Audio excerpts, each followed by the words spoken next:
Welcome to our special series, The Invisible, Invincible Asian American, Telling Our Stories. My name is Carla Dupre, the Executive Director of CityLit Project. We're more than a little excited to present tonight's program and to celebrate the remarkable talent we have gathered throughout the month of May, but most especially over these next 2 days. Personally, while I appreciate the month dedicated to AAPI authors, I strongly believe the celebration of literature is a year round event. A special month should not be necessary if we are doing our part in presenting the literature of the people. But make no mistake, we're glad to be here.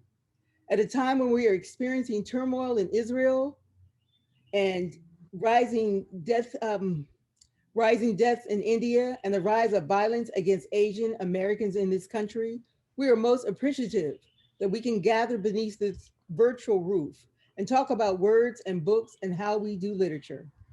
Before we begin tonight's program, we recognize and acknowledge we are currently on the traditional lands of the Piscataway people who have stewarded throughout generations.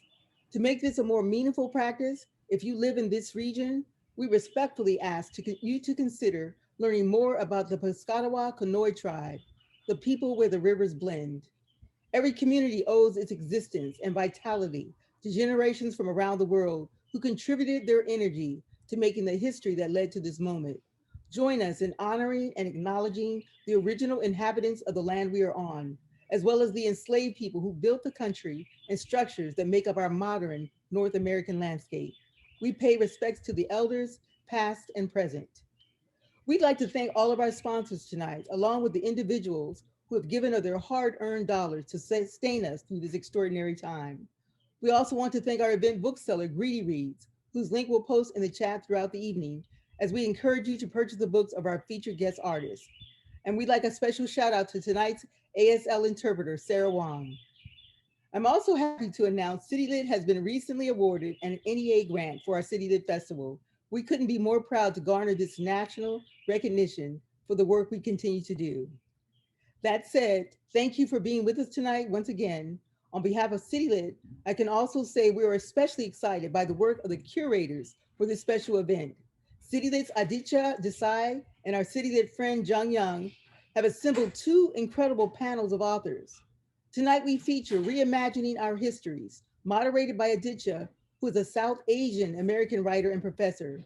He has served as the administrative coordinator for Baltimore Asian Resistance and Solidarity and is a member of the South Asian Rapid Response Initiative with Justice for Muslims Collective. He has worked with several organizations in Baltimore that use art towards racial justice, including City Lit Project, Baltimore Youth Arts, and the Asian Pacifica Arts Collective. His stories and essays have appeared in publications including Tropics of Meta, Barrel House Magazine, The Rumpus the Millions, among others. He's also co-host and producer of the podcast Diasporaston and hosts our AAPI Baltimore Writers Spotlight, showcasing literary talent, which we hope you subscribe and tune in to into on our CityLit YouTube channel. Please welcome one of our most engaged and multi-talented board members, Aditya Desai. Thank you, Carla. And he didn't expect all that. Thank you. Yeah, no, I did not. I feel like I should be a lot older with all that stuff on my resume. But anyway, no, thanks, Carla. Thanks for all of our colleagues at CityLit for helping put on this event. Thank you to my co-collaborator Jung Yoon, who is, I believe, somewhere on this video stream right now. And don't miss the panel tomorrow that she is moderating on publishing Asian voices, which should be exciting. Thank you to Sarah for jumping in as our ASL interpreter and for Greedy Reads for selling the books. Very excited to be able to do this and couldn't do it without you. The title for this series, for this month's series, was The Invisible, Invincible Asian American, with the invisible struck through. So this is Jung's idea, actually, so all credit to her. And that both the idea of the two words kind of sounding similar, but the visual cue that it gives of having one word kind of disappearing and being stricken or put away, and the other word kind of coming into the forefront, was kind of the theme and the vibe that we wanted to put forth with this with this month. we started putting this together at the beginning of the year, at the beginning of 2021. Amongst us, Carla, myself at CityLit, we recognized that the AAPI literary community was one that hadn't gotten much space here in Baltimore or much attention. We've had panels, a couple of sort of panels here and there at our various events, but nothing as concentrated. And with the rising kind of anti-Asian rhetoric and sentiment throughout 2020, it was clear that there was an urgency to create one. But as the year went on, the urgency grew. In the spring around the country, there was the rally around hashtag Stop AAPI Hate after the violence we saw in Atlanta and Indianapolis. And that sort of continues with COVID outbreaks in South Asia. And even now, the past week, the violence in Palestine, or as some would call it, the West Asia region. And these events, even though they're happening all around the globe, they ask us to further explore the political possibilities of this banner of Asian American. Asia as a continent represents about a third of the Earth's landmass and about 2/3 of its population. It's a broad term for a broad purpose. It's for the white Western gaze to categorize the quote unquote East into a kaleidoscopic menagerie from shards of people's cultures, lifestyles, and histories. This is further complicated by the appellation of American, which is, the gaze turned towards the power that marginalizes it. It's an adoption, it's an assimilation, and indeed, it's also a power for uniting. But it begs the question how to balance that while retaining our past. And so we titled this panel Reimagining Our Histories to acknowledge that history shapes us today as political bodies, but also to unpack how the blank page, a space without any borders, can also be a space for imagining what could be. That the writing that we do today can validate the past achievements and also condemn its crimes. And to live in such a gray multitude of the past and the present, of the self and the other, that is the dialectical exercise of every Asian American writer. The four writers who've joined us today come from entirely diverging histories, but as Asian Americans, under this label, under this banner, we find common political ground with the aims of their words about political awakening, immigration, appropriation, mixed race, generational trauma, the legacies of war, and so many more things that I'm excited and hope we get to touch on. So please join me in inviting them. For a quick bio and a short reading from each. And I'd love to start with Anjali Enjeti. Anjali Enjeti is a former attorney and award-winning journalist based near Atlanta. She is the author of the essay collection Southbound, essays on identity, inheritance, and social change, and the novel The Parted Earth, both of which have come out, if you didn't know, within the past month of each other. So it's a double debut. Her writing about politics, social justice, and books has appeared in Harper's Bazaar, Mike, the Atlanta Journal-Constitution, Washington Post, Al Jazeera, The Nation, and elsewhere. She is the co-founder of They See Blue Georgia, an organization for South Asian Democrats, and teaches in the MFA program at Reinhardt University. Welcome, Anjali. Hello. Would you like to share us your reading?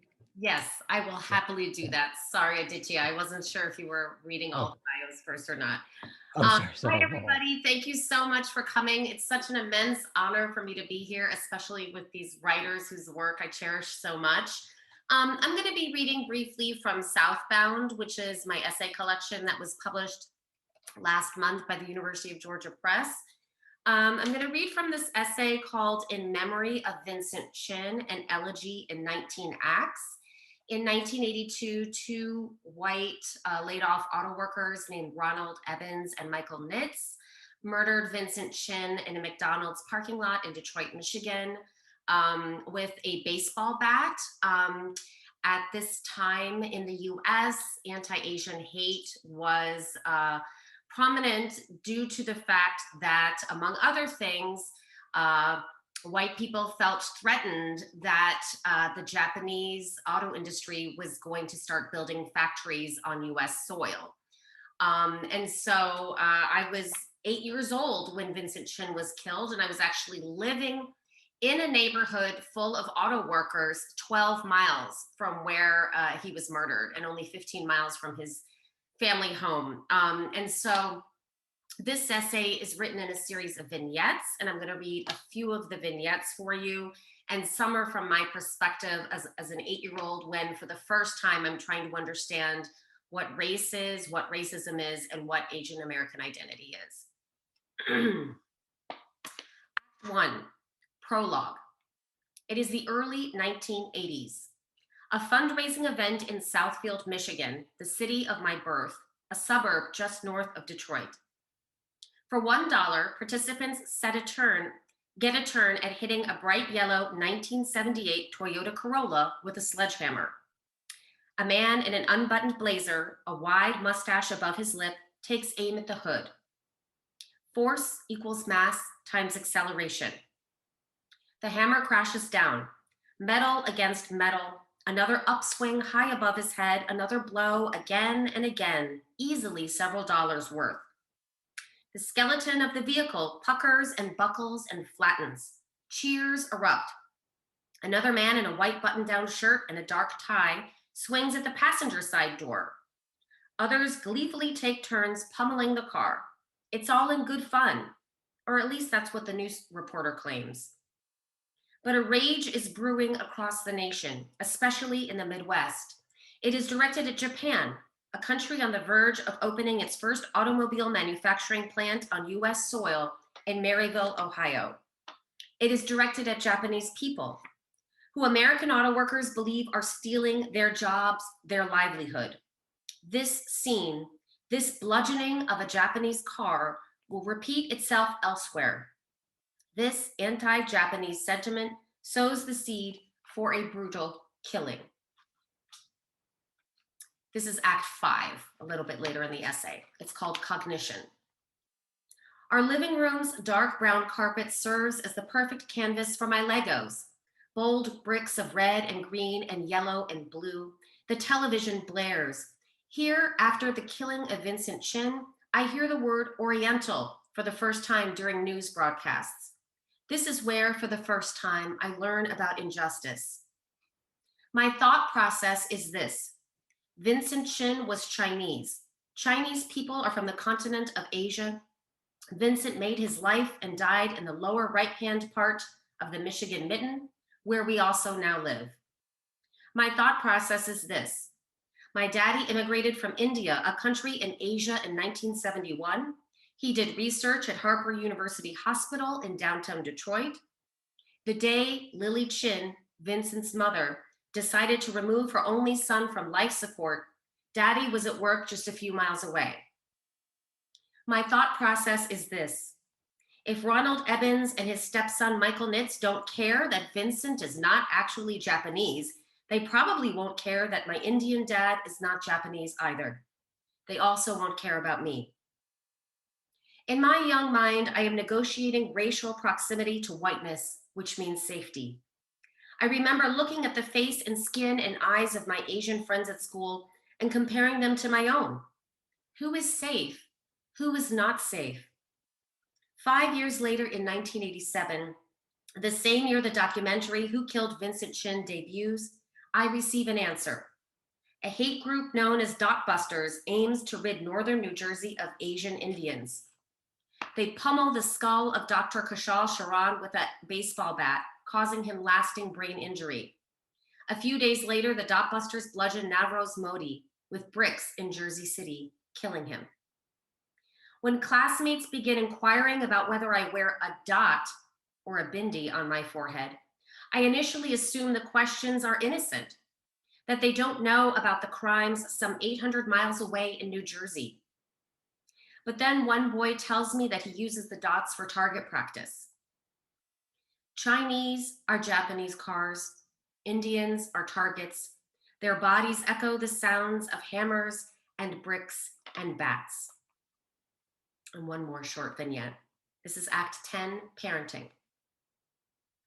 I picture Vincent in a bathtub, Lily, his mother, kneeling next to him on the floor, scrubbing his little shoulders with a washcloth, making sure she is wiping away every mark of dirt and grime. I see her wrapping him up in a fluffy towel. See Vincent squealing and falling into her chest. I see the two of them snuggling on the sofa, her son in the crook of her arm watching cartoons and falling asleep to the rise and fall of his mother's chest. I see her bringing a spoonful of soup to his lips, blowing on it so that it does not burn his tongue. I see her tucking him into bed at night and flicking off the switch. When I try to picture a baseball bat smashing into one of my own children's heads, their beautiful face twisting in pain, then the stillness, my heart falls away from my body. Thank you. Oh my God, thank you, Anjali. That was wonderful. Next, I would love to introduce Lawrence-Minh Davis. Lawrence is a curator of Asian Pacific American Studies at the Smithsonian Asian Pacific American Center. He oversees the Smithsonian Literature and Museum Initiative devoted to rethinking collective responsibility for what we write and read and why. He serves as lead organizer for the Asian American Literature Festival, co-hosted by the Smithsonian Library of Congress and Poetry Foundation, and is the co-founder of the Pop-Up Center for Refugee Poetics. He is also founding director of the arts nonprofit, the Asian American Literary Review, and editor-in-chief of its literary journal. He is currently ranked as the 9th best ice cream maker in human history. Welcome, Lawrence. Would you like to share with us a short reading? Yeah, thank you. First, I want to thank everyone for having me, and to say that I'm calling in also from Piscataway land, a little bit south of Baltimore.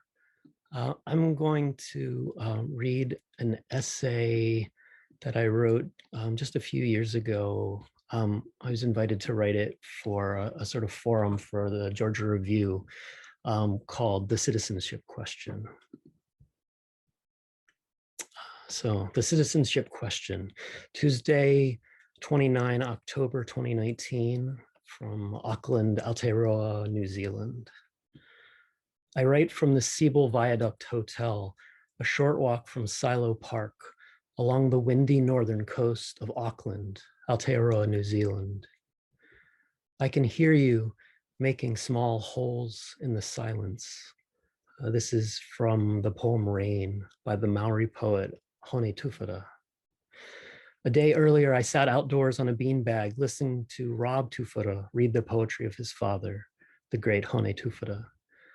I'm in town to co-produce a program with the Auckland Museum at Silo Park. I'm a curator for the Smithsonian, which, depending largely on whether you're an American citizen or prospective tourist, may or may not need introduction.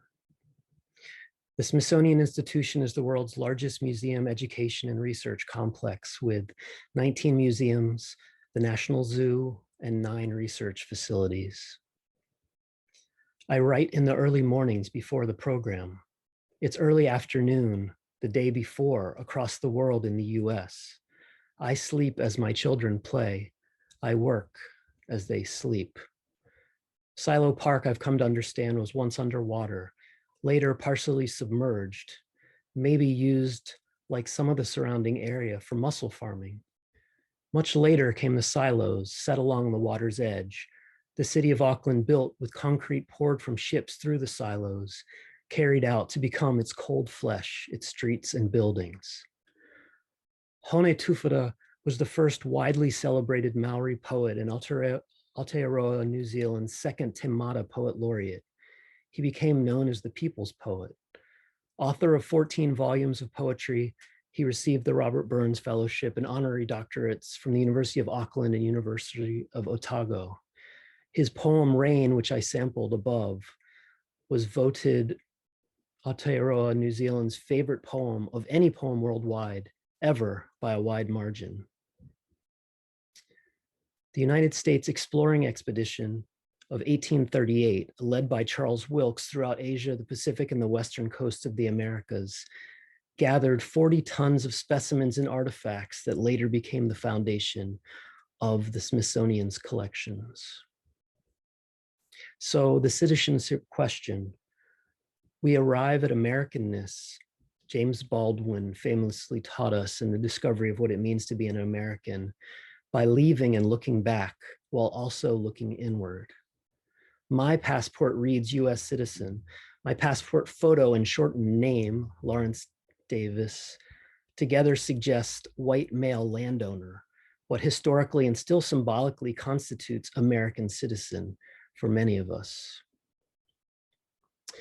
Allow me to mend the broken ends of shared days, but I wanted to say that the tree we climbed that gave food and drink to youthful dreams is no more. Pursed to the lips, her fine-edged leaves made whistle, now stamp, no silken tracery on the clay floor. Rob Tufoda reads these lines from his father's poem, Friend. This poem too is a national treasure in Aotearoa, New Zealand, known by most everyone at the reading, taught, I surmise, in schools. A day later, I meet Rob's son, Kahu. Over beers and dumplings, Kahu kindly gifts me a copy of Hone Tufoda, Small Holes in the Silence Collected Works, with a note, to Lawrence, love from the Tufoda Whenua. The book features, in addition to selected works, first-time translations of many of those poems from English into Te Reo Maori, an official language of the country, along with English as of 1987. I'm with another new friend, also Maori, who spies the cover and says, ah, Hone Tufoda, huh? Kahu says, yeah, Granddad's book. Fuck, Granddad, you're a Tufoda. Why didn't you say so? Later, another Maori artist will gently thumb through the collection, holding the pages safe from the wind, to a poem she most remembers reading as a child. I feel equal parts blessed and stupid, meeting the work of a great poet I've never heard of before this way.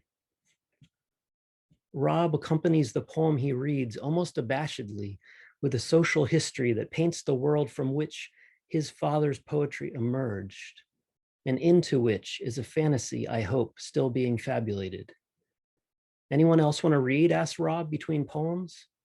That afternoon, some do, some pass, and in the gaps, Rob offers these small panes of context. Dad was a boilermaker. Only later did he make enough money to devote his time to writing. Dad loved to talk. He spent hours talking at the bar. Late in his life, down in South Otago, his door stayed open. Come sit with me and talk, he said, to anyone. Dad grew up here in Auckland. Most of the Maori in Auckland were pushed to the fringes of the city. They lived in poverty, still do, says someone in the audience, unquietly, sitting on a beanbag next to me. Thank you. Thank you, Lawrence. That was wonderful. Next, I would love to introduce Lisa Ko. Lisa Ko's first novel, Believers, was a national bestseller that won the PEN Bellwether Prize for Socially Engaged Fiction and was a finalist for the National Book Award for Fiction and the PEN Hemingway Award. Her short fiction has appeared in Best American Short Stories, and her essays and nonfiction in the New York Times, The Believer, and elsewhere. She lives in New York City. Welcome, Lisa. Thank you. Thanks, everybody. Such an honor to be here with these amazing writers and share space with you all tonight. I'm going to read just a page or two from chapter 3 of Believers. This is my very well-worn copy I've been toting around for a long time. She'd promised she'd never leave him again on the day they found their doppelgangers. Back then, 60-year-old Deming and his mother were still strangers to each other, but formed a satisfying pair. The same wide noses and curly smiles, big dark pupils underlined with slivers of white, a bit of lazy in their gaze. Her hand was foreign in his. He was used to his grandfather's warmer grip and more deliberate walk. His mother was too fast, too loud, like the American city he'd been dumped back into, and Deming missed a village, its muted gradients of grass and water, greens and blues, burgundies and grays. New York City was shiny, sharp, with riots of colors, and everywhere the indecipherable clatter of English. His eyes ached, his mouth filled with noise. The air was so cold it hurt to inhale, and the sky was crammed with buildings. He'd sought comfort in something familiar. He heard melodies and everything, and with them saw colors, his body gravitating to rhythm the way a plant arched up to the light. Crossing Bowery, he felt the soothing repetition of his feet hitting the sidewalk, his left hand connected to his mother's right, his 2 steps to her every one. She launched into the crosswalk. It was a 1 day off in 2 weeks. Deming examined the sidewalk droppings. Cigarette butts and smeary napkins, and exposed between chunks of ice, so much gum. Who chewed these gray-pink wads? He had never chewed gum, and neither had his mother, to his knowledge, or any of her 6 roommates in their apartment on Rutgers Street. They stood before the subway map with its long, noodly lines. So what color should we do today? She asked. Deming studied the words he couldn't read, the places he'd yet to go, and pointed to purple. He'd been born here in Manhattan, Chinatown, but his mother had sent him to live with his grandfather when he was a year old, in the village where she had grown up. And it was Yikung who started Deming's earliest memories, who called him Little Fatty and taught him how to paddle a boat, collect a chicken egg, and gut a fish.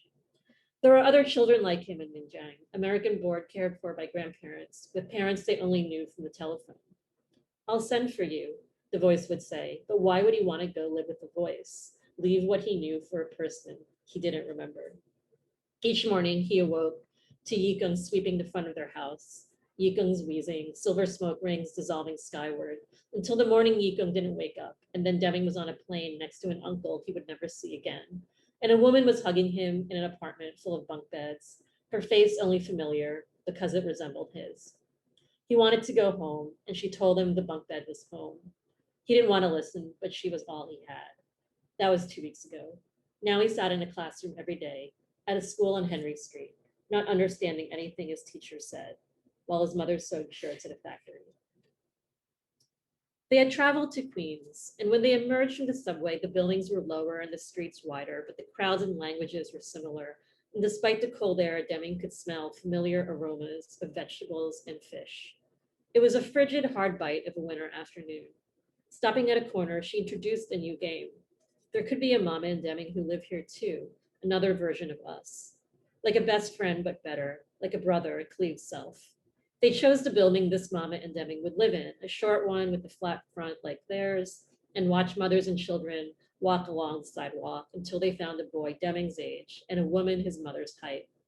Like his mother, she wore a navy blue coat and could be mistaken for his son's older sister. Can we ask him to come over? We shouldn't disturb them. They're busy, but let's watch them, okay? She steered him into a bakery and he begged for an egg tart. Sometimes Yikung had let him guzzle Cokes for dinner, but she never bought him anything. I want to meet them. He stomped his boot on the floor. Again, she said no. He ran down the sidewalk after them. Wait, he yelled. They turned around. They knew Fujianese. The other mama was older and skinnier, and the other Deming was 8 or 9 and not 5 or 6, square-faced and squinty-eyed, like the kind of boy who might light bugs on fire for kicks. A fat crumb of pastry hung from his bottom lip. In the moment before his mother yanked him away, Deming met the other Deming's eyes, and the other Deming said in English, "Hi?" Then they walked off. They're gone, Deming said. They left. Frightened, he longed for Yikung. Are you going to leave me again? Never. His mother took his hand and swung it up and down. I promise I'll never leave you. But one day she did. I'll stop here. Thank you. The silent clapping of Zoom. No, thank you very much, Lisa. Next time we'll have to remember like canned clapping, like old style, you know, like 90s sitcoms, so just everyone gets their moment. Yeah, and finally, I would love to introduce our fourth panelist, Paisley Rekdal. Paisley is the author of a book of essays, The Night My Mother Met Bruce Lee, a hybrid genre photo text entitled Intimate, and 6 books of poetry, A Crash of Rhinos, 6 Girls Without Pant, The Invention of the Kaleidoscope, Animal Eye, winner of the UNT Rilke Prize, and Imaginary Vessels, which was a finalist for the 2018 Kingsley Tufts Prize and Nightingale. Her book, The Broken Country, won the 2016 AWP Nonfiction Prize. Her newest work of nonfiction was published this year, Appropriate: A Provocation. Her work has received fellowships from the Guggenheim Foundation, the National Endowment for the Arts, the Fulbright Foundation, the Amy Lowell Poetry Traveling Scholarship Trust, and various state arts councils. Her poetry has been included in multiple editions of the Best American Poetry series, and she was guest editor for Best American Poetry 2020. She is also Utah's Poet Laureate. Welcome, Paisley.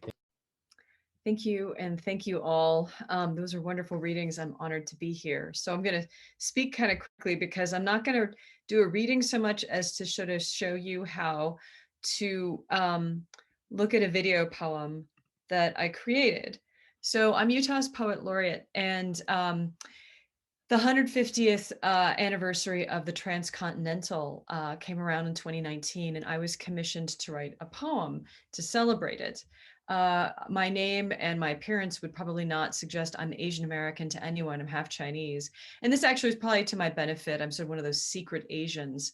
They didn't quite understand what they were going to get. So I wanted to create a poem that thinks about the cultural impact of the railroad on America through the lens of the Chinese. And so and also other workers' histories, but I specifically chose a poem that was carved in the Angel Island immigration station. And I'm going to assume that this is probably one audience I don't actually have to explain Angel Island to.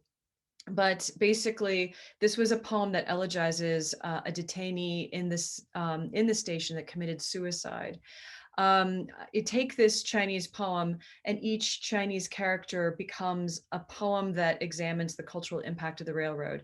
It's either a document that I found that I have produced or reproduced here, or it is a video. So I'm going to show you how to enter it. So first of all, you enter it. All that is included here. So this is the iconic photograph of East and West, quote unquote, shaking hands. And I wanted to make sure I had the voices of the railroad, the voices of people who represent the workers of the railroad or who were displaced by the railroad.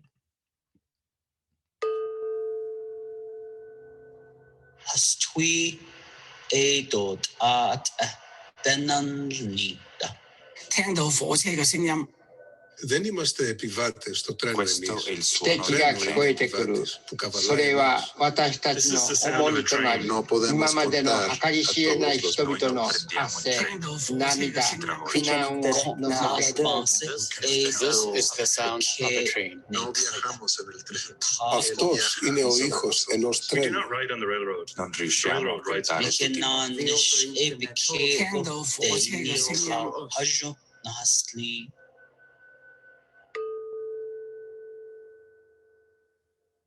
噩耗傳聞實可哀，吊君何日果思回？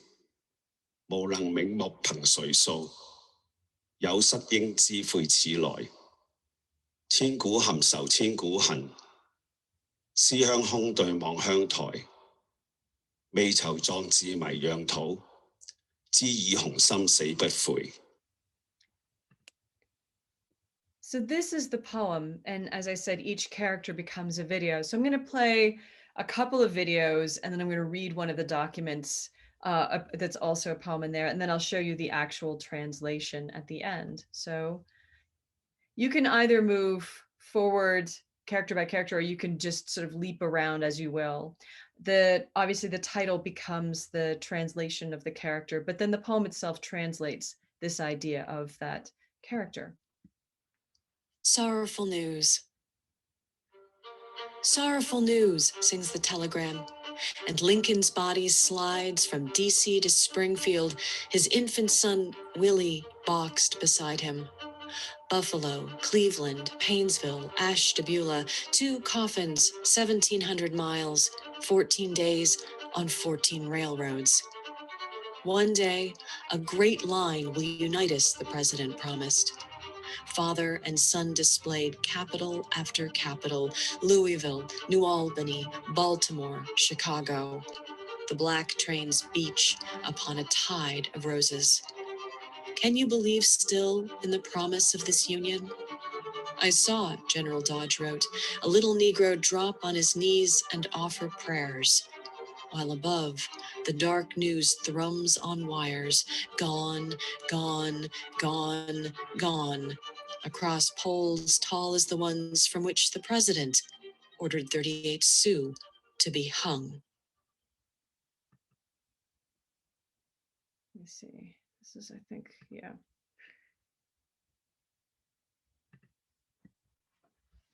Have knowledge.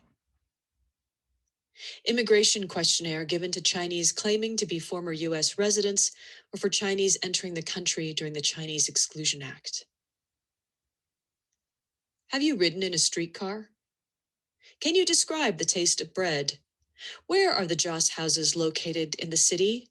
Do Jackson Street and DuPont run in a circle or a line? What is the fruit your mother ate before she bore you? How many letters a year do you receive from your father? Of which material is your ancestral hall now built? How many water buffalo does your uncle own? Do you love him? Do you hate her? What kind of birds sang at your parents' wedding? What are the birth dates for each of your cousins? Did your brother die from starvation, work, or murder? Do you know the price of tea here? Have you ever touched a stranger's face as he slept? Did it snow the year you first wintered in our desert? How much weight is a bucket and a hammer? Which store is opposite your grandmother's?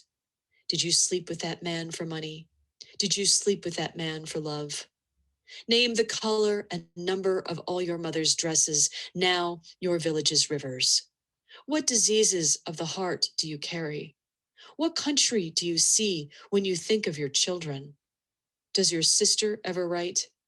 In which direction does her front door face? How many steps did you take when you finally left her? How far did you walk before you looked back? So I'm out of time, so I will just dash to the end and sort of talk about the translation and why I chose this Angel Island poem. The translation is this. So you can skip to the end, you can watch the last video and stuff like that. But as you can see, it reassembles into the English poem, but you can only get to the English version through all of these other mediated histories.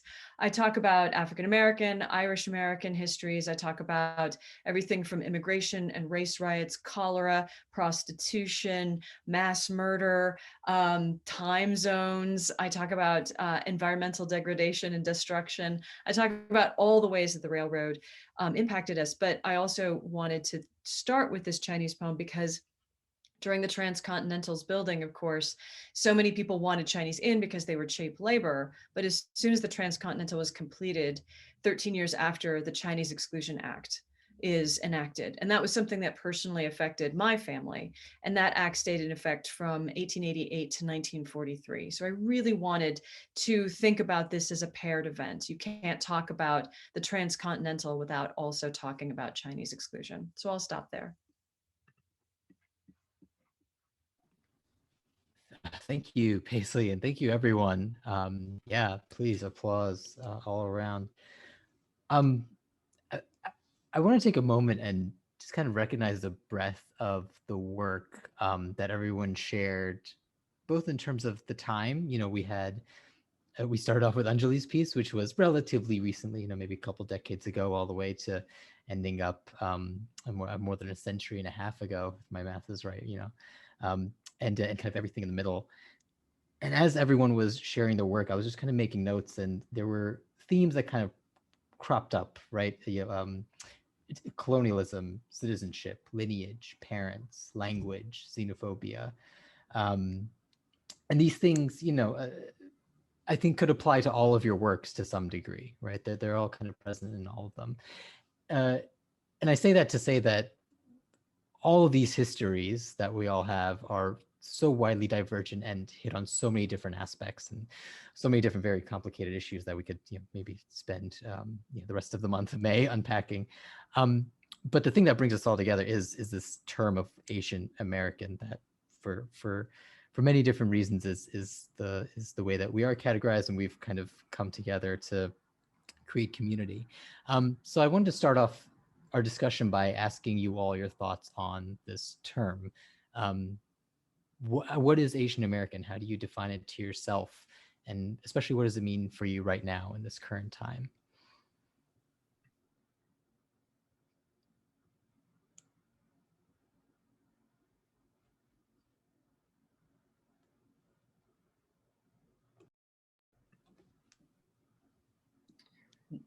Feel free to jump in. No, Lawrence, you should go, please.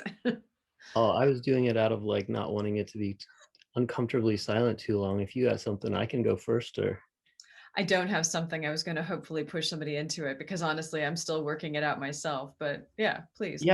Yeah, I'll give the easy answer since like I'm like joke that I'm a professional Asian American as a representative of the Smithsonian Asian Pacific American Center. Like I have to stand up and be Asian American on a regular basis, especially during Heritage Month, and especially since like throughout the pandemic, but especially with like the uptick of at least public notice of anti-Asian violence, which like places like an extreme spotlight and I like a certain kind of spotlight. Like I think of the two as linked because every year in Heritage Month, the Smithsonian gets bombarded with requests from everything from like the Federal Trade Commission to like small community centers to state departments saying like, can you give us resources on Asian American and Pacific Islander heritage?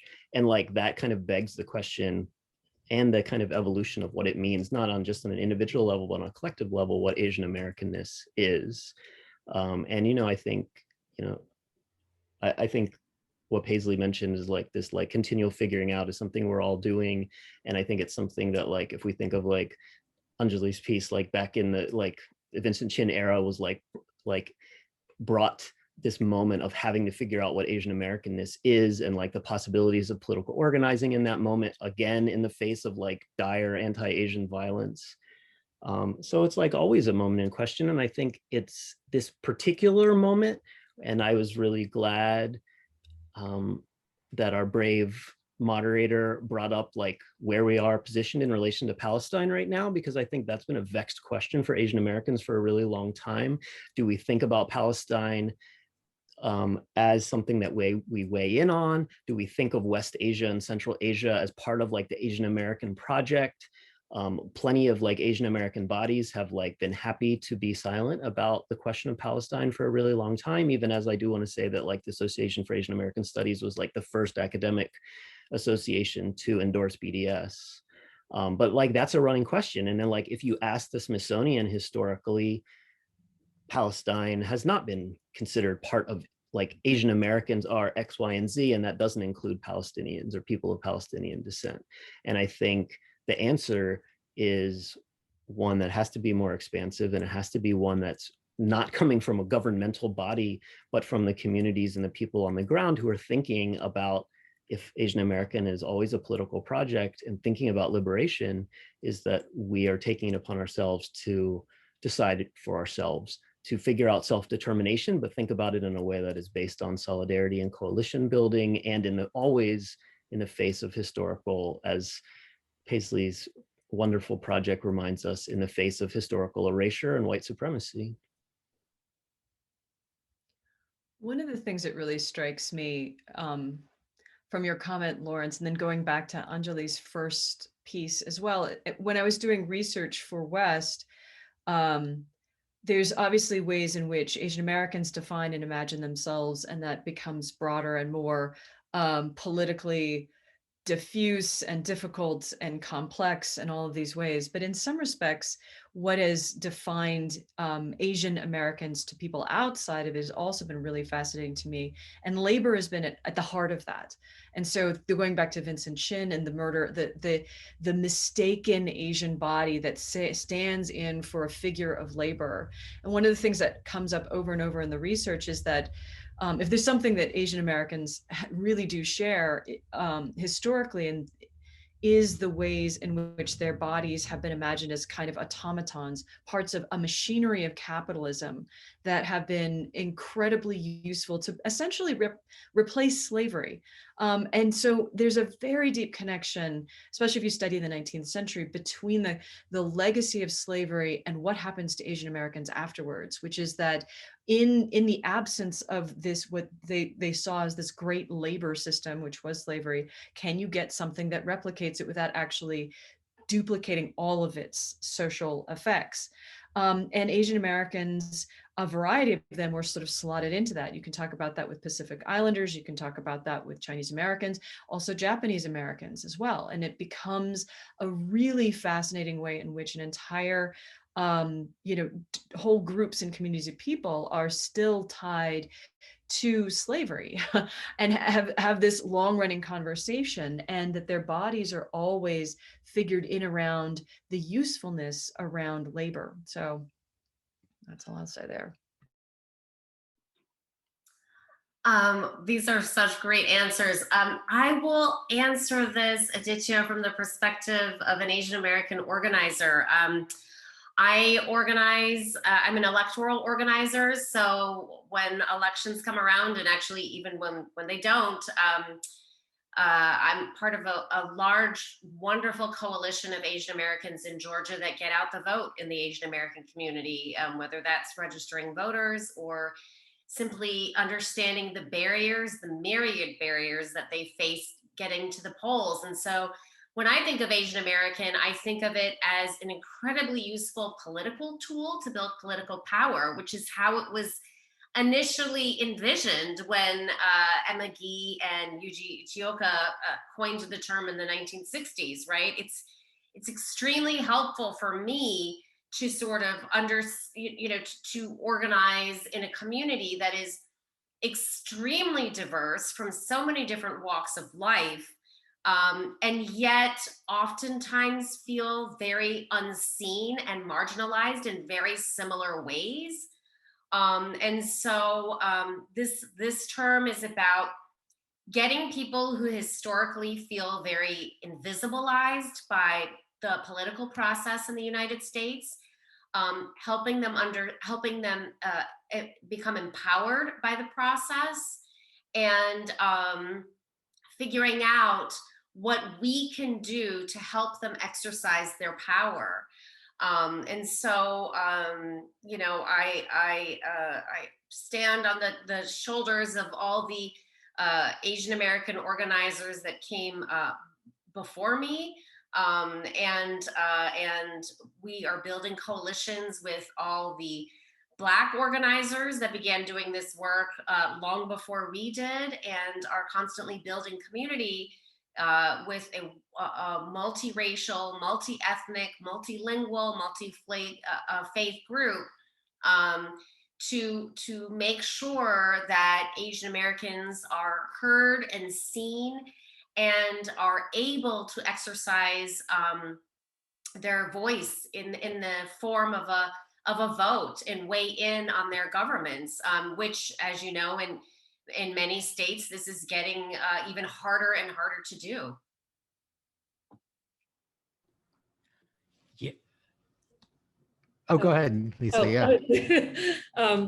Yeah, those are all really amazing answers. I feel like, yeah, I feel like part of like what the term means for me is that, like, as a lot of you mentioned, like just constantly like dealing with the contradictions of it. And that feels like very much in line with the way that like Asians and Asian Americans have been defined in service of like the white settler state that is America, right? In the way that Paisley talked about labor and Asian bodies and capitalism. And it's such like an imperfect term that in some ways is like a strategy as a reaction to being seen as a monolith, but in some ways like perpetuates that as well. So I was just thinking too about what an interesting time it feels like to be Asian American and the rhetoric around Asian America. I feel like for myself, like Asian America in terms of the kind of like, you know, representational politics was sort of my political home in my 20s when I was sort of coming to a greater consciousness around identity. And then that felt like very limited as time went on, and sort of like, you know, around like in service of a particular class of Asian Americans. So I feel like right now we're seeing like the term, you know, maybe like shift or morph a little bit. And you know, we're seeing like this strange, to me, it feels like a really weird, like hyper visibility, like seeing like hashtags around Asian hate in the mall, which I saw the other day. And I'm like, okay, this is interesting. And like getting like a really big uptick in like white people asking me to speak about what it is to be Asian American during Asian American Month. And, you know, more so than I think normally I have before. but at the same time seeing like this like growing, you know, right-wing Asian Americans, which are simultaneously like fascinating and terrifying to me. And so I'm curious to see like what will happen like as time goes on. Like will the term and the rhetoric shift to accommodate what's changing, or will it sort of like fray even more, or you know what comes next, I think is always interesting. Definitely. Yeah, I'm glad you kind of brought that up, because I think it's interesting to see how, you know, in the past year, there's been so much discussion of, or even just like people spouting out words like solidarity and coalition and, you know, mobilizing, organizing, you know, all these things that I think a lot of America has kind of woken up to with the Black Lives Matter protests over the summer, just general kind of community building in the pandemic. And now over this past spring with hashtag Stop AAPI Hate, I think what we're also seeing are the ways that, or even with Palestine in the past week, but I think we're also seeing the ways that, you know, how these moments of building coalition can also fragment and also morph and mutate in different ways, and how people react to it. It isn't just a simple plug and play kind of way of, you know, of way of being or way of political being. So I wanted to see if we could turn this a little bit towards the writing, because I think that's all four of you gave a great answer of kind of what the state is today in the real world, but maybe kind of what's happening on the page, as if we think of the page as a political space, as political space making. What was it about the page? What was it about writing that offered you an opportunity to imagine or create a sense of Asian identity of yourself or for your community that maybe you couldn't do otherwise? And I'm wondering if we could come back to Lisa, if I could keep you on the spotlight, because I think your novel Leavers had kind of an interesting story here, where it started from reality, or was taken from reality, but then you chose to turn it into a piece of fiction. Yeah, sure. Yeah, I feel like I'm just, you know, I don't know, in all facets of my work, just kind of thinking about how different institutions and systems are operating with regards to Asian Americans. And so I'm just kind of interested in that, and just the different, I guess, like the different levels of like state violence that we as Asian Americans both experience and perpetuate. So those kind of tensions and contradictions kind of fascinate me. And then my novel, The Leavers, I started working on it in 2009, which is a really long time ago. But it was initially inspired by real life stories of undocumented parents who had their US born children forcibly taken away from them and adopted into primarily white American families. And so I was thinking a lot about just kind of, I don't know, just like this trying to complicate what like Asian American is in a way. And this kind of comes back to some of the things you were all saying with the previous question, but like, you know, the idea of like the quote unquote the bad immigrant who's criminalized or incarcerated, like my undocumented character Polly, versus the sort of good Asian who's assimilable and professional class, or in the case of my character Deming, who's kind of a child who needs to be saved by this white family. And for me, like fiction was a place to sort of, I don't know, just kind of like examine like what does it mean to be like, to have the potential to be both those things or to be neither. Like what happens when that pathologization of us keeps like shifting, right? Because like it's always like how we're seen as Asians is always in service in some way to like white supremacy in the US. And like that, as we've seen over history, like keeps changing. So it was sort of like a way to write about these issues, but through people and through imagining like fictional people experiencing them.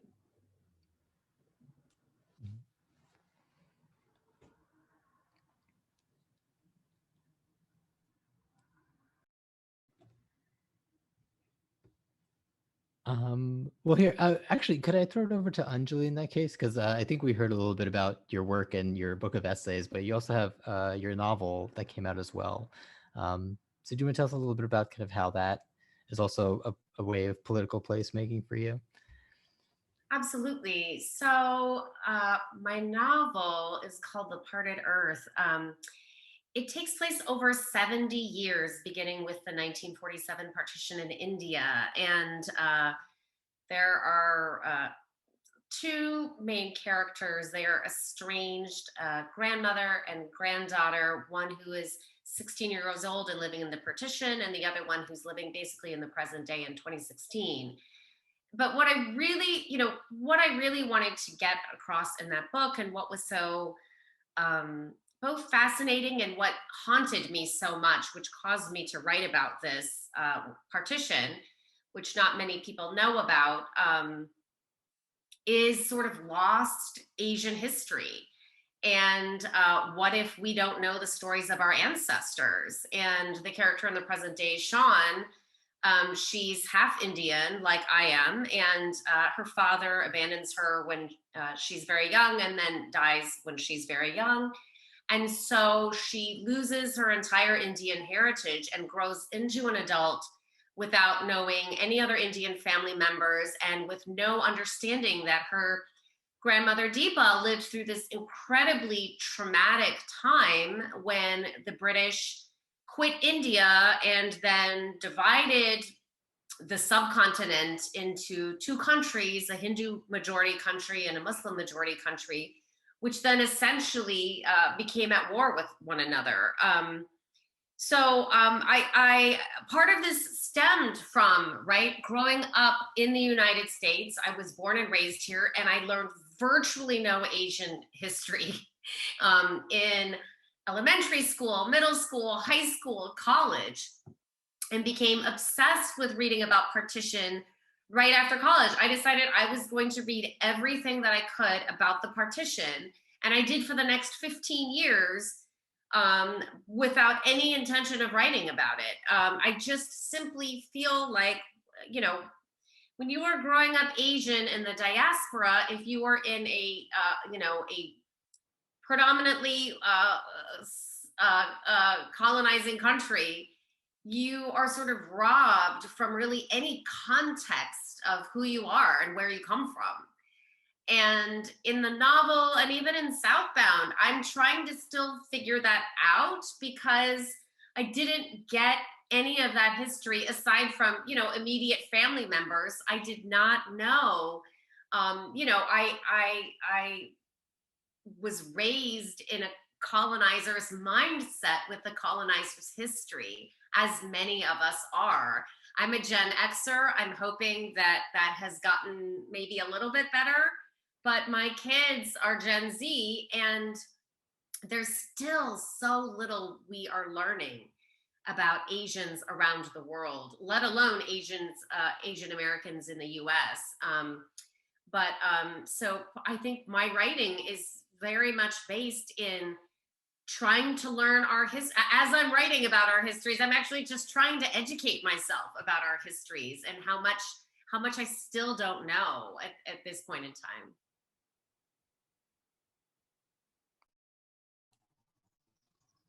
Yeah, Paisley, I wonder if I could turn it over to you, because I know your work as well has kind of, in your work, you spent a lot of time turning over these rocks of history, and bringing more of kind of the Asian lens onto America and its wars and its traumas.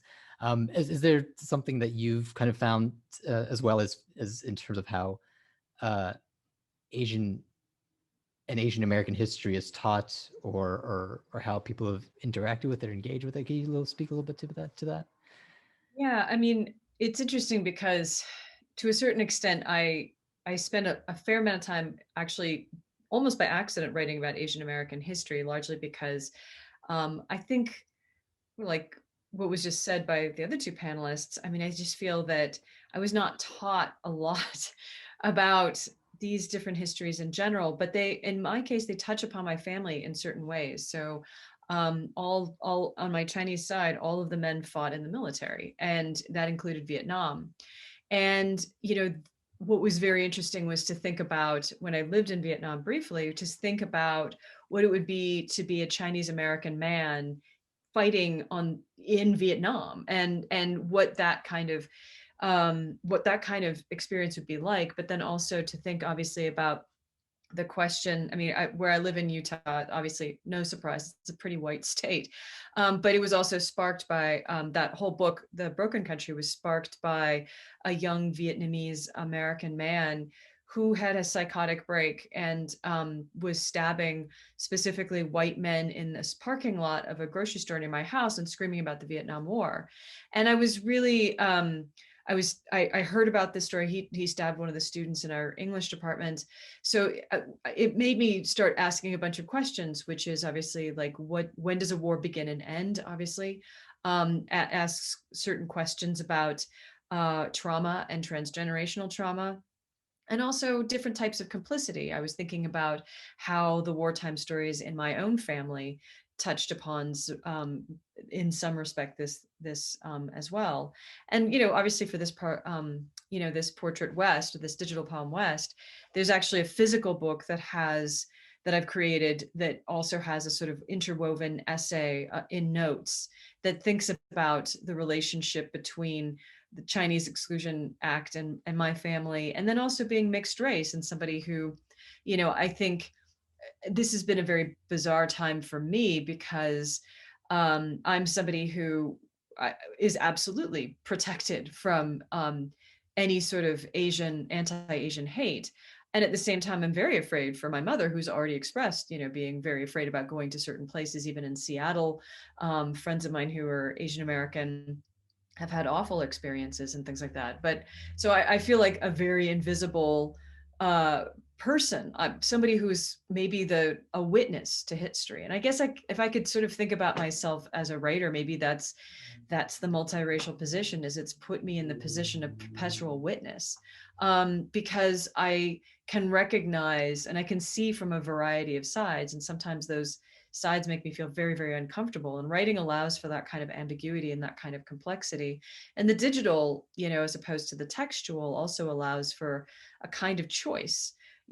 As readers can interact with things, they can assemble a very different translation. And I liked the idea of, when we're thinking about history, what we're thinking about is a work of translation all the time. So.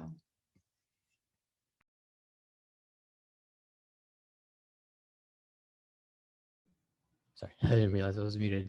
Yeah, thank you. I'm noticing the time, so I do want to say to our audience, we would love to take questions if people have them for our panelists. So feel free to put them into the chat. But while you are, I did want to throw out one more, and I want to throw it over to you, Lawrence, as if you don't mind indulging me as the professional Asian. Which is also from your work at the Smithsonian and curating the literary festival and all the work you do. Maybe this is kind of a big question, but take it however you will. But kind of where is Asian American literature today, or what are sort of the trends or the issues that you feel that writers are responding to in the moment through their writing?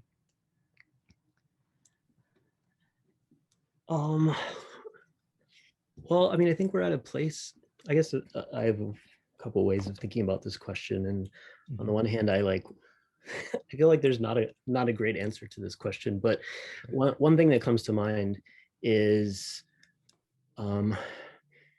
just like the basic observation that maybe 10 years ago when we were asking this question, at the center of this debate was like the idea of whether one would call oneself an Asian American writer or a writer, or and that was such an issue like 10 years ago and before that, and maybe it still exists in pockets, but it seems like it's mostly gone away. And so I feel like, now I hear so many young Asian American writers who want to learn movement history, who are kind of echoing some of the things that we've heard on the panel about wanting to access to history that we've been excluded from, or that feels so resonant and important right now in the kind of like the earlier echoes of what we see happening in the pandemic, the earlier echoes of what we see in the uprising for Black lives, thinking back to Third World Liberation Front histories, Vincent Chin histories, organizing, movement histories. I see so many writers, young writers, interested in those histories that weren't necessarily interested in them before. And I see them doing solidarity work and actively, thinking about I think about Kaya Press. Kaya Press this last year is what are our responsibilities to Black Lives Matter? how do we support Black lives as an Asian American and Asian diasporic press? That was not a question that, not to fault Kaya, but that just wasn't something on front of mind 10 years ago or even 5 years ago necessarily. And that kind of like shift in consciousness feels really important to me. Maybe another way of answering this is like, I was in, ran an event about a week ago, a Vietnamese American event, and Viet Thanh Nguyen was the moderator. And he stopped in this moment for like it was like a fundraising ask. He was like, look, we know that like so many Asian Americans become doctors and engineers and lawyers over the last generation, and that didn't work. It didn't save us from anti-Asian violence. We need more artists. So fund artists and support artists.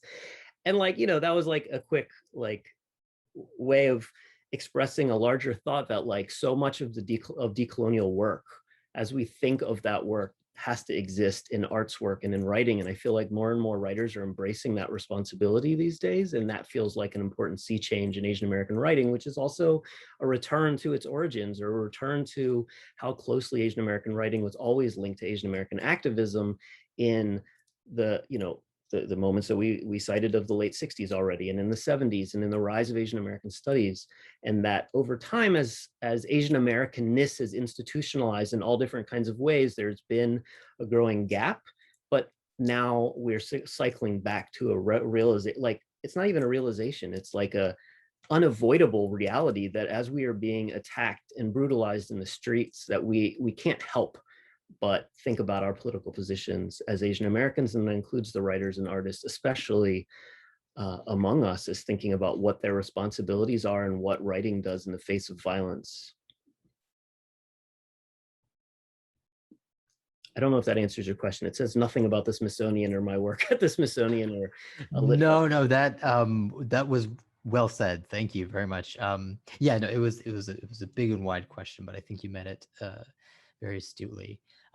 It reminds me of a thing I've been thinking about a lot ever since I saw the film I'm Not Your Negro, which is the documentary about James Baldwin, about this unpublished novel that he had. And he's reflecting over these relationships that he had with Martin Luther King, Malcolm X, and Medgar Evers, 3 civil rights leaders of their time who were shot and assassinated, right?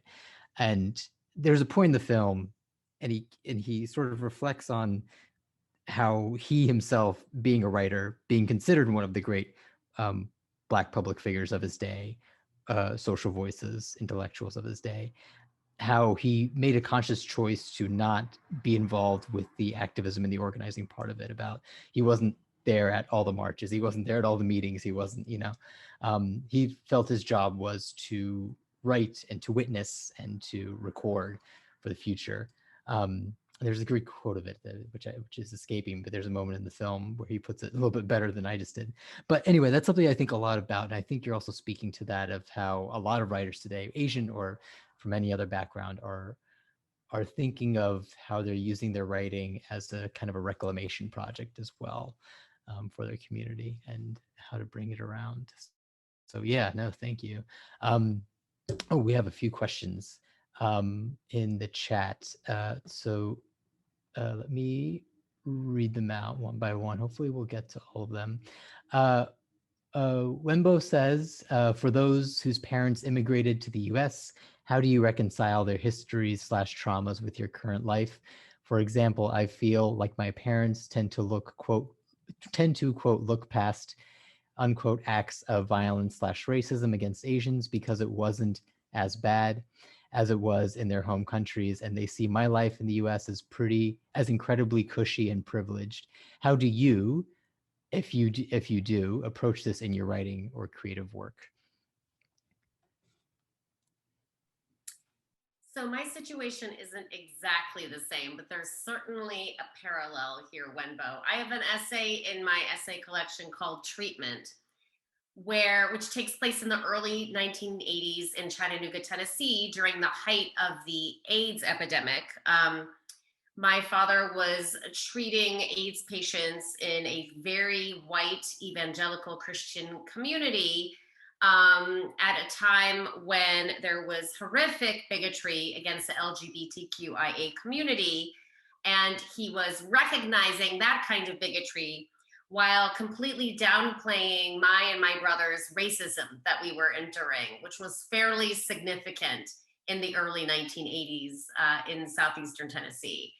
So I have been having this conversation with my father where I am trying to still, decades later, convince him that this was racism that we were enduring, because he spent my entire childhood dismissing it. And, you know, knowing how important it was for him to stand up to people affected by HIV and AIDS, and people in the gay community, but looking at what we endured as something that was, oh, just ignorance or just insecurity or jealousy. So I'm still wrestling with it. And it's interesting because this seems to be a fairly common phenomena with Asians who are born, or at least spend the most of their childhood in the US, when it comes to conversations with their parents. Now, I think the very recent epidemic of anti-Asian hate has changed this. I think the Trump presidency has changed this. But I still kind of struggle with these conversations with my father. And I have found ways to talk to my own children about racism that I did not have with my own family growing up, because they never quite saw it. Either they saw it or they felt that they might be protecting me more if they didn't use the term racism.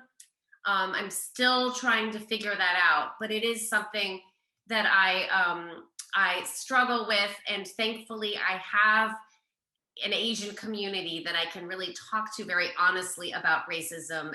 And so that has helped me make a little bit of peace with my family members who still don't really know how to have these conversations.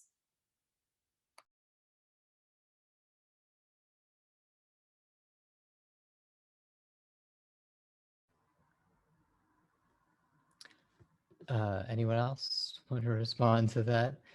I think there's also something in there about, I feel like someone mentioned this earlier, but the kind of the gray space of in America, where the racial discussion and dialogue is always on this line of black and white, and then where does Asian or really any other background kind of fall into that? And a lot of times it's harder to talk about, or harder to kind of visualize or unpack or put language to if it doesn't kind of hit on either of those extremes. And sometimes we're kind of unsure to come across that, I feel. Hey, Aditya, I want to. Oh yeah, Lawrence. Do you mind if I weigh in quickly? Just a quick addition that comes to mind for me, like thinking expressly of like my family and Vietnamese community and refugee communities, that like such a common like blanket across the community is a kind of compulsory gratitude by that first generation, by refugee generation. And I think you see it across many migrant communities, not just refugees, but it's particularly pronounced amongst refugees, because it's like, we were accepted, we came from this fucking hell, and now we were granted resettlement and new homes and embraced by the community. Never mind that embrace was often horrific and included horrific racism, but it's like, we have to be grateful to this country that accepted us.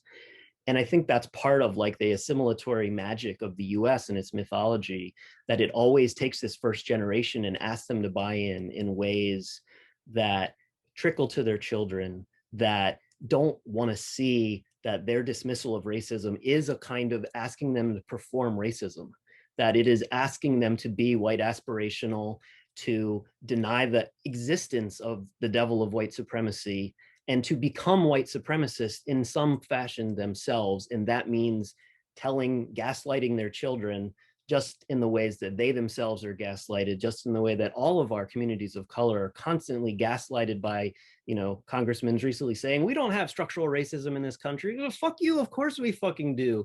But like, that is, we're asked to not only hear that, but to accept it and say it ourselves. And that is part of like what conditioning in this country looks like. And so I think as a writer, it's like sort of understanding that reality and trying to understand how it is manufactured continually with some, like we can't always be gentle with our family members. Sometimes we have to be like let's block you right now on Facebook. But like, I think in our writing, it has to be a kind of gentle understanding of where that comes from and how it's continually manufactured, but also a refusal to accept it and a desire to write into it and to make sense of it.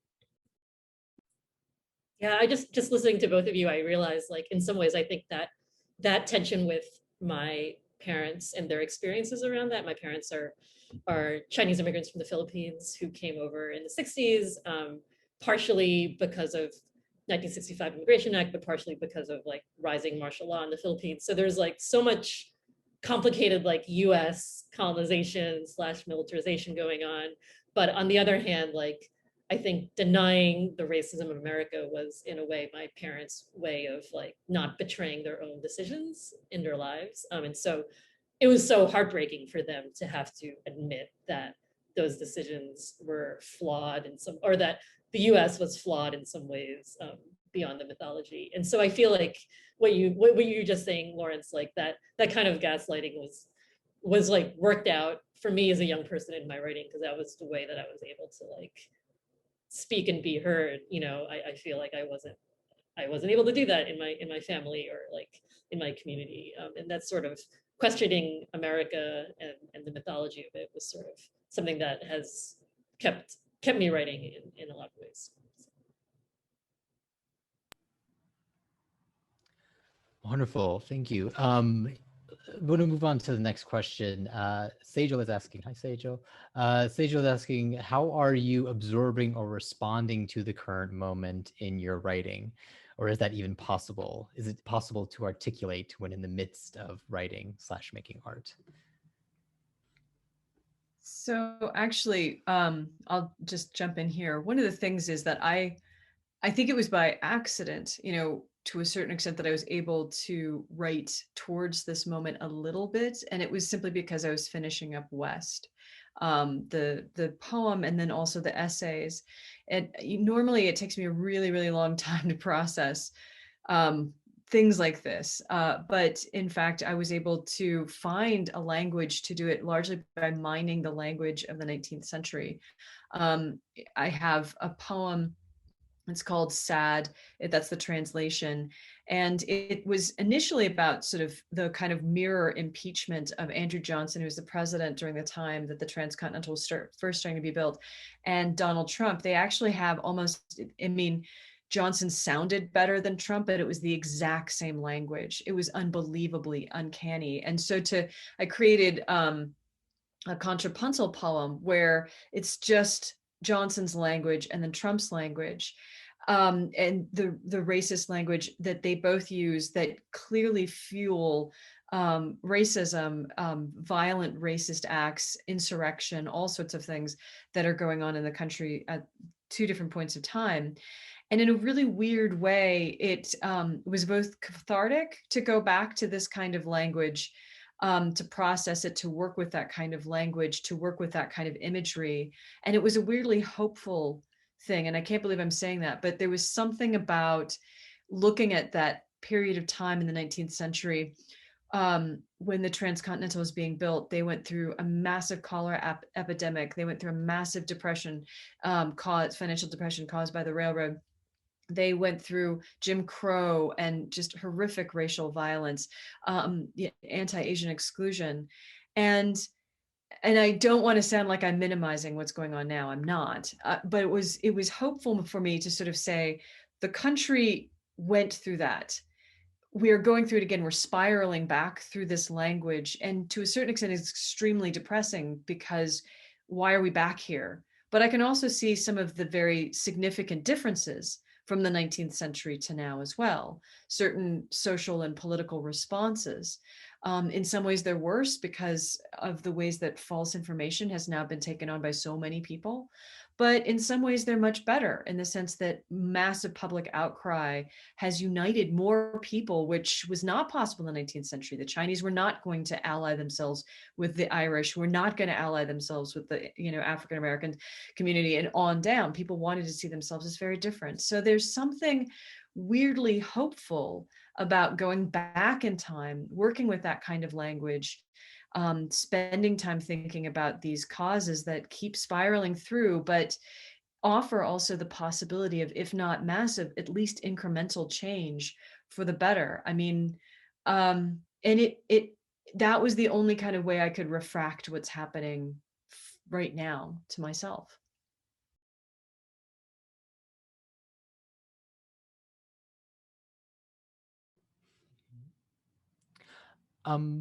We have a few minutes left, and I do want to kind of throw it over to, if no one else has anything they want to respond to that question, I do want to throw it over to Carla asked a question, which I think is a great thing to end on and also tee up tomorrow's event, which is, in your literary work, have you ever been challenged by your agents or publishers about what they view is Asian versus what you've written? When you write what they may believe is an un-Asian thing, when you write what they believe is an un-Asian thing to do, how much pushing back have you had to do?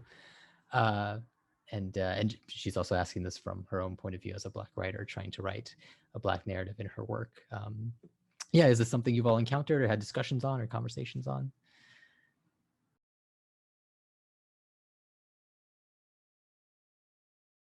Can I add a question to that question? Because I'm curious what everyone would say about this. I mean, have you also felt that there's a kind of pressure, or have you felt frustrated? I read this essay that was really wonderful in Lit Hub recently, and of course I'm completely blanking on the writer's name, another Asian American writer sort of saying, I worry about becoming a ventriloquist to a certain extent, that there's almost an idea of Asianness that I am meant to perform not just for white agents or white publishers, but also for an Asian American readership and Asian American editors. And I guess my question sort of hovers around the question of, how do we know we're writing something authentic and we haven't been sort of performing an identity that someone somewhere has wanted us to produce? And I'm constantly thinking about this. So I just want to hear what you guys would say.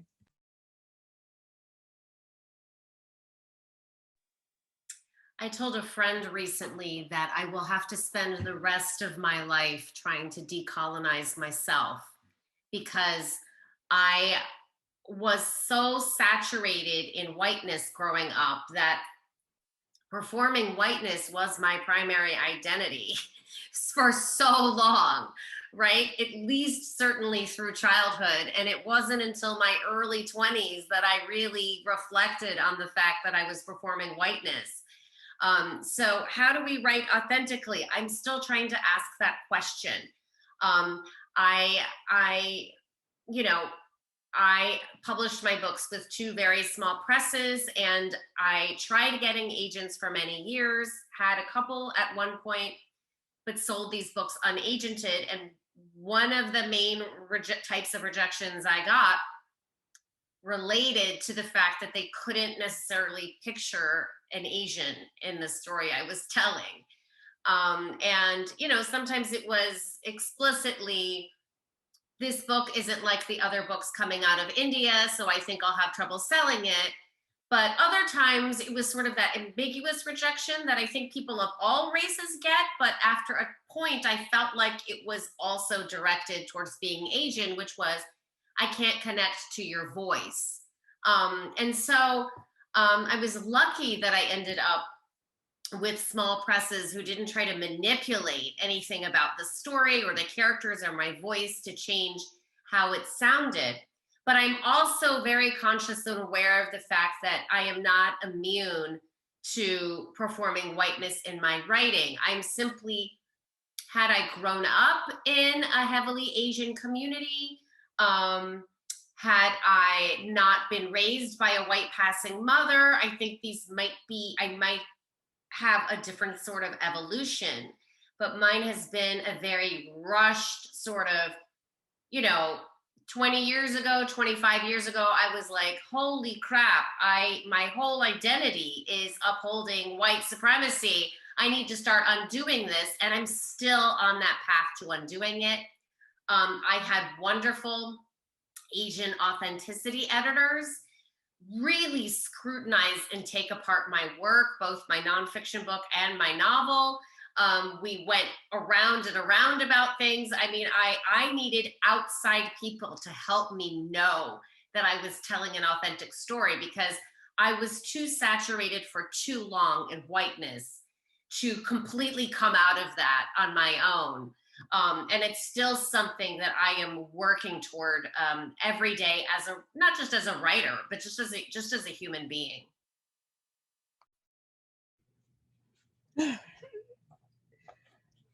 This conversation has been riveting. I hope you know that. I think if we were in an open live setting, that it would be ongoing, or we'd meet somewhere to keep it going. Thank you. Thank you so much. Thank you for your honesty. Thank you for your truth. Thank you for your authenticity. Thank you. I don't think this session was long enough. Did you?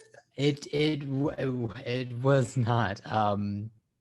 But I'm glad everyone spoke to that last question, because if you are interested in seeing these discussions continue, we are having our second event tomorrow, which is Publishing Asian Voices, where 4 editors from literary magazines and journals will be joining us to talk about, both as writers themselves, how do they pitch and publish their work, and as editors, how do they find and solicit and evaluate work to put online. So I'm sure a lot of these themes will be carrying over for tomorrow. So anyone who's on, please do join us then. And yeah, it is 8:32, so I don't want to keep anyone longer. I know Zoom is, we're all trying to get back to maybe not having to go on Zoom all day, every day.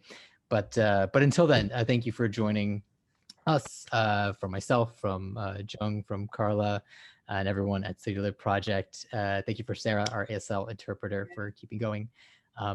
And for Greedy Reads as well, our bookstore that is selling all of these wonderful authors' books. Do check them out. I think the link was somewhere in the chat. If not, it's somewhere in the emails that you've been getting for this event. And they can find more or less everything. So please support a wonderful local Baltimore bookstore for this. If I'm missing anything. Yeah. One more thing. Please visit citylitproject.org. We have the program directory where you'll be able to support these writers by visiting their website, learning a little bit more about them, following them on social media, and most definitely buying their books. But thank you all for coming tonight. Please listen to our YouTube channel. We have another set of fabulous writers who are being interviewed, talking about their work. But thank you to every single author on this panel. Thank you, Aditya. Thank you, Jung. We want, at CityLit, we make room for difficult conversations and voices that are not heard enough. We don't think this is the last time we'll see you, so know that. But we appreciate you very much.